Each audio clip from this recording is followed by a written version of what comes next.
ಓಂ ಶ್ರೀ ಪರಮಾತ್ಮನೇ ನಮಃ.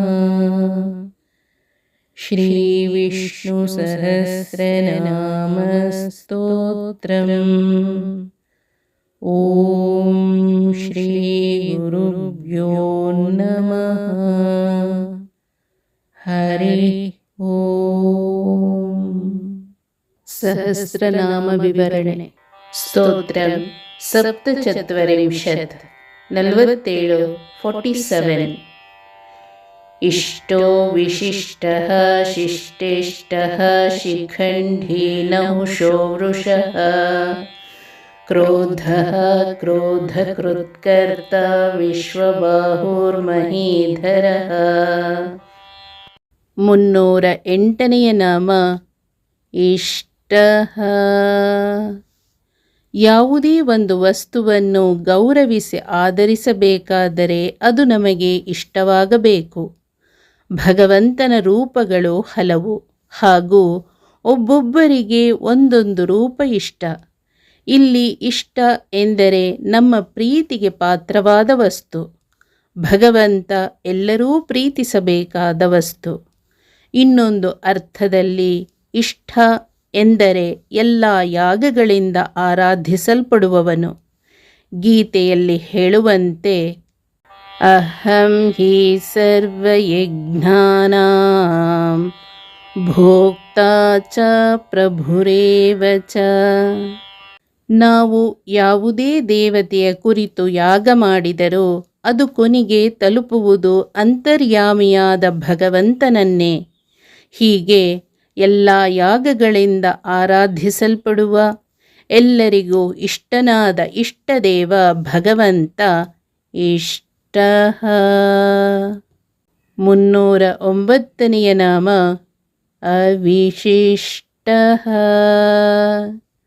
ವಿಶಿಷ್ಟಃ ಎಲ್ಲರೊಳಗೆ ಅಂತರ್ಯಾಮಿಯಾಗಿರುವ ಭಗವಂತ ಅವಿಶಿಷ್ಟಃ. ಆತ ಎಲ್ಲರಿಗಿಂತ ಹೆಚ್ಚು ವಿಶೇಷತೆ ಉಳ್ಳವನು, ಅಂದರೆ ಎಕ್ಸ್ಟ್ರಾರ್ಡಿನರಿ, ಅಸಾಧಾರಣ ಗುಣವುಳ್ಳ ಸರ್ವೋತ್ಕೃಷ್ಟ ಭಗವಂತ ವಿಶಿಷ್ಟಃ. ಇಲ್ಲಿ ಶಿಷ್ಟ ಎಂದರೆ ಶೇಷ ಎನ್ನುವ ಅರ್ಥವನ್ನೂ ಕೊಡುತ್ತದೆ. ಭಗವಂತ ಮಹಾಪ್ರಳಯದ ನಂತರ ಕೊನೆಗೆ ಉಳಿಯುವ ಏಕಮಾತ್ರ ಶಕ್ತಿ. ಪ್ರಪಂಚಕ್ಕೆ ಭಗವಂತನ ಅರಿವನ್ನು ಕೊಟ್ಟವರು ಜ್ಞಾನಿಗಳು. ಜ್ಞಾನಿಗಳ ಉಪದೇಶದಿಂದ ಯಾರನ್ನು ತಿಳಿಯಲು ಸಾಧ್ಯವೋ ಅವನು ವಿಶಿಷ್ಟಃ. 310ನೇ ನಾಮ ಶಿಷ್ಟೇಷ್ಟಃ. ಶಿಷ್ಟರು ಎಂದರೆ ಸಂಪ್ರದಾಯದಿಂದ ಬಂದ ಸತ್ಯದ ಅರಿವನ್ನು ಪಡೆದವರು. ಗುರು ಉಪದೇಶದಂತೆ ಸತ್ಯದ ಮಾರ್ಗದಲ್ಲಿ ನಡೆಯುವವರು. ಬಲ್ಲವರಿಗೆ ಇಷ್ಟವಾದ ಹಾಗೂ ಬಲ್ಲವರಿಂದ ಪೂಜಿತನಾಗುವ ಭಗವಂತ ಶಿಷ್ಟೇಷ್ಟಃ. 311ನೇ ನಾಮ ಶಿಖಂಡಿ. ಸಾಮಾಜಿಕವಾಗಿ ಈ ಪದಕ್ಕೆ ತಪ್ಪಾದ ಅರ್ಥ ರೂಢಿಯಲ್ಲಿದೆ. ಆದರೆ ಶಿಖಂಡಿ ಎಂದರೆ ಮೂಲಭೂತವಾಗಿ ಶಿಖಂಡ ಉಳ್ಳವನು. ಶಿಖ ಪ್ಲಸ್ ಅಂಡ ಎನ್ನುವಲ್ಲಿ ಶಿಖ ಎಂದರೆ ತಲೆಗೂದಲು. ತಲೆಕೂದಲನ್ನು ಚೆನ್ನಾಗಿ ಬಾಚಿ ಹಿಂದೆ ಮೊಟ್ಟೆಯಂತೆ ಕಟ್ಟುವವರು ಶಿಖಂಡಿಗಳು. ಕೃಷ್ಣ ಬಾಲಕನಿದ್ದಾಗ ತಾಯಿ ಯಶೋದೆ ಆತನ ಕೂದಲನ್ನು ಈ ರೀತಿ ಕಟ್ಟುತ್ತಿದ್ದಳು. ಈ ಕಾರಣಕ್ಕಾಗಿ ಆತನನ್ನು ಶಿಖಂಡಿ ಎಂದು ಕರೆಯುತ್ತಿದ್ದರು. ನವಿಲು ಗರಿಯನ್ನು ತಲೆಯಲ್ಲಿ ಧರಿಸುವವರನ್ನೂ ಕೂಡ ಶಿಖಂಡಿ ಎಂದು ಕರೆಯುತ್ತಾರೆ. ಕೃಷ್ಣ ಬಾಲಕನಿದ್ದಾಗ ಇತರ ಗೋಪಾಲಕರ ಜೊತೆ ನವಿಲುಗರಿ ಧರಿಸುತ್ತಿದ್ದ. ಆ ಕಾರಣಕ್ಕಾಗಿ ಆತನನ್ನು ಶಿಖಂಡಿ ಎನ್ನುವುದು ವಾಡಿಕೆ. ಈ ನಾಮವನ್ನು ಒಡೆದು ನೋಡಿದರೆ ಶಿ ಪ್ಲಸ್ ಖಂಡಿ. ಇಲ್ಲಿ ಶಿ ಎಂದರೆ ಸದಾ ಅಜ್ಞಾನದ ನಿದ್ದೆಯಲ್ಲಿರುವವರು. ಇಂಥವರನ್ನು ಖಂಡಿಸುವ ಭಗವಂತ ಶಿಖಂಡಿ. ಶಂ ಎಂದರೆ ಸುಖ. ಸ್ವಯಂ ಆನಂದ ಸ್ವರೂಪನಾಗಿದ್ದು ದುಃಖಮಯವಾದ ಸಂಸಾರವನ್ನು ಖಂಡಿಸಿ ಮುಕ್ತಿ ಕೊಡುವ ಭಗವಂತ ಸುಖಕ್ಕೆ ಅಯೋಗ್ಯರಾದವರ ಸುಖವನ್ನು ಖಂಡಿಸುವ ಶಿಖಂಡಿ. 312ನೇ ನಾಮ ನಹುಷಃ. ನಮ್ಮನ್ನು ಸಂಸಾರ ಬಂಧನದಲ್ಲಿ ಸಿಲುಕಿಸುವ, ಕೊನೆಗೆ ಸಂಸಾರ ಬಂಧದಿಂದ ಬಿಡಿಸಿ ಮೋಕ್ಷ ಕರುಣಿಸುವ ಭಗವಂತ ನಹುಷಃ. ನಾವು ಅನೇಕ ಬಂಧನಗಳ ಸರಮಾಲೆಗಳಿಂದ ಬಂಧಿಸಲ್ಪಟ್ಟಿರುತ್ತೇವೆ. ಒಬ್ಬರು ಇನ್ನೊಬ್ಬರನ್ನು ಪ್ರೀತಿಸುವುದಕ್ಕೆ ಅವರೊಳಗಿರುವ ಯಾವುದೋ ಒಂದು ಶಕ್ತಿ ಕಾರಣವಾಗಿರುತ್ತದೆ. ಯಾವುದೇ ಸ್ವಾರ್ಥವಿಲ್ಲದೆ ಅಪರಿಚಿತರಾಗಿ ಬಂದು ಸ್ನೇಹದ ಬಂಧನದಲ್ಲಿ ಸಿಲುಕುವುದು, ಪತಿಪತ್ನಿಯಾಗಿ ಪ್ರೀತಿಯ ಬಂಧನದಲ್ಲಿ ಬಂಧಿಸಲ್ಪಡುವುದು ಎಲ್ಲವೂ ಭಗವಂತನ ನಿಯಮದಂತೆ. ಒಬ್ಬ ವ್ಯಕ್ತಿಯ ಸಹವಾಸದಲ್ಲಿ ನಮ್ಮ ಹೃದಯ ಅರಳುವಂತೆ ಮಾಡುವವ ಭಗವಂತ. ಇದರಿಂದ ಸ್ನೇಹ ಬೆಳೆಯುತ್ತದೆ. ಸ್ನೇಹ ಪ್ರೇಮದ ನಂಟನ್ನು ಬೆಳೆಸುವವ, ಬೆಸೆಯುವವ ಹಾಗೂ ಬೇರ್ಪಡಿಸುವವ ಭಗವಂತ. ನಮ್ಮನ್ನು ಬಂಧನಕ್ಕೆ ಸಿಲುಕಿಸುವ ಭಗವಂತ ಯಾವಾಗ ಬೇರ್ಪಡಿಸುತ್ತಾನೆ ಎಂದು ತಿಳಿಯುವುದು ಕಷ್ಟ. ಪ್ರೀತಿಗಾಗಿ ಬೇರ್ಪಡುವ ಅಥವಾ ದ್ವೇಷದಿಂದ ಬೇರ್ಪಡುವ ಜನರನ್ನು ಸಾಮಾನ್ಯವಾಗಿ ನಾವು ಕಾಣುತ್ತೇವೆ.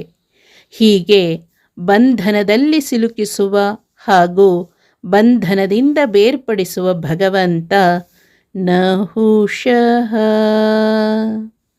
ಗ್ರಹ ಗೋಲಗಳನ್ನು ಒಂದಕ್ಕೊಂದು ಸಂಕರ್ಷಣ ಶಕ್ತಿಯಿಂದ ಬಂಧಿಸಿಟ್ಟಿರುವ ಭಗವಂತ ಪ್ರಳಯ ಕಾಲದಲ್ಲಿ ಎಲ್ಲವನ್ನೂ ಬೇರ್ಪಡಿಸುತ್ತಾನೆ. ಇದು ಆತನ ನಿಯಮ. 313ನೇ ನಾಮ ವೃಷಃ. ರೂಢಿಯಲ್ಲಿ ವೃಷಃ ಎಂದರೆ ಗೂಳಿ ಎನ್ನುವ ಅರ್ಥವಿದೆ. ಆದರೆ ವೈದಿಕವಾಗಿ ವೃಷಃ ಎಂದರೆ ಸುರಿಸುವುದು ಎಂದರ್ಥ. ಭಕ್ತರ ಹಾಗೂ ಜ್ಞಾನಿಗಳ ಮೇಲೆ ಅಭೀಷ್ಟದ ಮಳೆ ಸುರಿಸುವ ಭಗವಂತ ವೃಷಃ. ಈ ನಾಮದ ಇನ್ನೊಂದು ಅರ್ಥ ಧರ್ಮ. ಸಮಾಜವನ್ನು ಧಾರಣೆ ಮಾಡುವುದು ಧರ್ಮ. ಧರ್ಮ ಭಗವಂತನ ಪ್ರತೀಕ. ವೃ ಪ್ಲಸ್ ಷ. ಇಲ್ಲಿ ಷ ಎಂದರೆ ಷಡ್ಗುಣ. ಭಗವಂತನ ಉಪಾಸನೆ ಮಾಡುವ 6 ಮೂಲ ಗುಣಗಳಾದ ಐಶ್ವರ್ಯ, ವೀರ್ಯ, ಯಶಸ್ಸು, ಸಂಪತ್ತು, ಜ್ಞಾನ ಹಾಗೂ ವೈರಾಗ್ಯ ಯಾರಲ್ಲಿ ಪೂರ್ಣವಾಗಿದೆಯೋ ಅವನು ವೃಷಃ. ಅಂದರೆ ಇದು ಪೂರ್ಣವಾಗಿರುವುದು ಕೇವಲ ಭಗವಂತನಲ್ಲಿ ಮಾತ್ರ. 314ನೇ ನಾಮ ಕ್ರೋಧಃ. ಮನುಷ್ಯ ಕಾಮವನ್ನಾದರೂ ಗೆಲ್ಲಬಹುದು, ಆದರೆ ಕ್ರೋಧವನ್ನು ಗೆಲ್ಲುವುದು ಅತೀ ಕಷ್ಟ. ಕ್ರೋಧ ನಮಗೆ ಇಷ್ಟವಿಲ್ಲದಿದ್ದರೂ ಕೂಡ ನಮ್ಮನ್ನು ಅಂಟಿಕೊಂಡಿರುತ್ತದೆ. ಈ ಸಮಸ್ಯೆ ಋಷಿ ಮುನಿಗಳನ್ನೂ ಬಿಟ್ಟಿಲ್ಲ. ಕಾಮವನ್ನು ಗೆದ್ದ ವಿಶ್ವಾಮಿತ್ರರು ತನ್ನ ತಪಸ್ಸನ್ನು ಕೆಡಿಸಲು ಬಂದ ರಂಬೆಯ ಮೇಲೆ ಕೋಪಗೊಂಡು ಕಲ್ಲಾಗು ಎಂದು ಶಾಪ ಕೊಟ್ಟು ಕ್ರೋಧದ ಬಲೆಗೆ ಬಿದ್ದ ಕಥೆ ನಮಗೆ ತಿಳಿದಿದೆ. ನಮ್ಮ ಕ್ರೋಧವನ್ನು ಭಗವಂತನೊಬ್ಬನೇ ಹರಣ ಮಾಡಬಲ್ಲ. ನಾವು ಕ್ರೋಧದಿಂದ ಮುಕ್ತಿ ಪಡೆಯಬೇಕಾದರೆ ಭಗವಂತನಲ್ಲಿ ಶರಣಾಗುವುದೊಂದೇ ನಮಗಿರುವ ಮಾರ್ಗ. ನಮ್ಮ ಕ್ರೋಧವನ್ನು ಕಳೆಯುವವ ಹಾಗೂ ಕ್ರೋಧದ ಪಡೆಯಾದ ರಾಕ್ಷಸರನ್ನು ಸಂಹಾರ ಮಾಡುವ ಭಗವಂತ ಕ್ರೋಧಃ. 315ನೇ ನಾಮ ಕ್ರೋಧಕೃತ್. ದುಷ್ಟ ಸಂಹಾರದಲ್ಲಿ ಭಗವಂತ ಸ್ವಯಂ ಕ್ರೋಧರೂಪಿ. ಭಗವಂತನ ನರಸಿಂಹ ಅವತಾರ ಆತನ ಕ್ರೋಧರೂಪದ ಒಂದು ಉದಾಹರಣೆ. ನಮಗೆ ಕೋಪವನ್ನು ಕೊಡುವವನು ಭಗವಂತನೇ. ಮಹಾತ್ಮರ ಕೋಪ ಮಹತ್ಕಾರ್ಯವಾಗಿ ಮಾರ್ಪಾಡಾಗುತ್ತದೆ. ಉದಾಹರಣೆಗೆ ಸನಕಾದಿಗಳು ಜಯ ವಿಜಯರ ಮೇಲೆ ಕೋಪಗೊಂಡು ಶಾಪ ಕೊಟ್ಟ ಪರಿಣಾಮ ಭಗವಂತ ಭೂಮಿಯಲ್ಲಿ ಹಲವು ಅವತಾರವನ್ನು ತೊಟ್ಟು ಸಜ್ಜನರ ಉದ್ಧಾರ ಮಾಡುವಂತಾಯಿತು. ಹೀಗೆ ದುರ್ಜನರ ಮೇಲೆ ಕೋಪಗೊಳ್ಳುವ ಭಗವಂತ ಕ್ರೋಧಕೃತ್. 316ನೆಯ ನಾಮ ಕರ್ತ. ಕರ್ತ ಎಂದರೆ ಮಾಡುವವನು ಅಥವಾ ಕತ್ತರಿಸುವವನು. ಸೃಷ್ಟಿಕಾಲದಲ್ಲಿ ಎಲ್ಲವನ್ನೂ ಸೃಷ್ಟಿ ಮಾಡುವ ಭಗವಂತ ಸಂಹಾರ ಕಾಲದಲ್ಲಿ ಎಲ್ಲವನ್ನೂ ಕತ್ತರಿಸುತ್ತಾನೆ. ಹೀಗೆ ಯಾವ ಯಾವ ಕಾಲದಲ್ಲಿ ಏನೇನು ಆಗಬೇಕೋ ಅದನ್ನು ಮಾಡುವ ಹಾಗೂ ಯಾವ ಕಾಲದಲ್ಲಿ ಯಾವುದು ಇರಬಾರದೋ ಅದನ್ನು ಕತ್ತರಿಸಿ ತೆಗೆಯುವ ಭಗವಂತ ಕರ್ತ. 317ನೆಯ ನಾಮ ವಿಶ್ವಬಾಹು. ಮೇಲ್ನೋಟಕ್ಕೆ ವಿಶ್ವಬಾಹು ಎನ್ನುವ ಪದ ಪರಿಪೂರ್ಣವಾದ ತೋಳು ಉಳ್ಳವನು ಎನ್ನುವ ಅರ್ಥವನ್ನು ಕೊಡುತ್ತದೆ. ಭಗವಂತ ಅನಂತ ಹಾಗೂ ಪರಿಪೂರ್ಣವಾದ ತೋಳುಗಳುಳ್ಳವನು. ಇಲ್ಲಿ ಅನಂತ ಎಂದರೆ ಪರಿಪೂರ್ಣವಾದ ಸ್ವರೂಪಭೂತವಾದ ತೋಳು. ಭಗವಂತ ಹಾಗೂ ಅವನ ತೋಳುಗಳು ಭಿನ್ನವಲ್ಲ. ಆತನಿಗೆ ಭೌತಿಕವಾದ ಅಂಗಾಂಗಗಳಿಲ್ಲ. ಆದರೆ ನಮಗೆ ಭೌತಿಕವಾದ 2 ಕೈಗಳಿವೆ. ನಮ್ಮೊಳಗಿರುವ ಸೂಕ್ಷ್ಮ ಶರೀರಕ್ಕೆ 2 ತೋಳುಗಳಿವೆ. ಅದರೊಳಗಿರುವ ಲಿಂಗ ಶರೀರಕ್ಕೆ ಕೂಡ 2 ತೋಳುಗಳು. ಲಿಂಗ ಶರೀರದೊಳಗಿರುವ ನಮ್ಮ ಜೀವಸ್ವರೂಪಕ್ಕೂ ಸಹ 2 ಭುಜಗಳು. ನಮ್ಮ ಭೌತಿಕ ಇಂದ್ರಿಯಗಳು ಶಾಶ್ವತವಲ್ಲ. ಆದರೆ ಸ್ವರೂಪಭೂತವಾದ ಇಂದ್ರಿಯ ಮೋಕ್ಷದಲ್ಲೂ ನಮ್ಮೊಂದಿಗಿರುತ್ತದೆ. ಭಗವಂತನ ಅನಂತ ಅವಯವಗಳು ಸ್ವರೂಪಭೂತವಾದದ್ದು ಹಾಗೂ ಪರಿಪೂರ್ಣವಾದದ್ದು. ಇಲ್ಲಿ ವಿಶ್ವಬಾಹು ಎಂದರೆ ಇಡೀ ವಿಶ್ವವನ್ನು ರಕ್ಷಣೆ ಮಾಡುವ ತೋಳು. ಪ್ರಾಣದೇವರ ಮುಖೇನ ಇಡೀ ವಿಶ್ವವನ್ನು ಧಾರಣೆ ಮಾಡಿದ ಭಗವಂತ ವಿಶ್ವಬಾಹು. 318ನೆಯ ನಾಮ ಮಹೀಧರ. ಮಹಿ ಎಂದರೆ ಭೂಮಿ.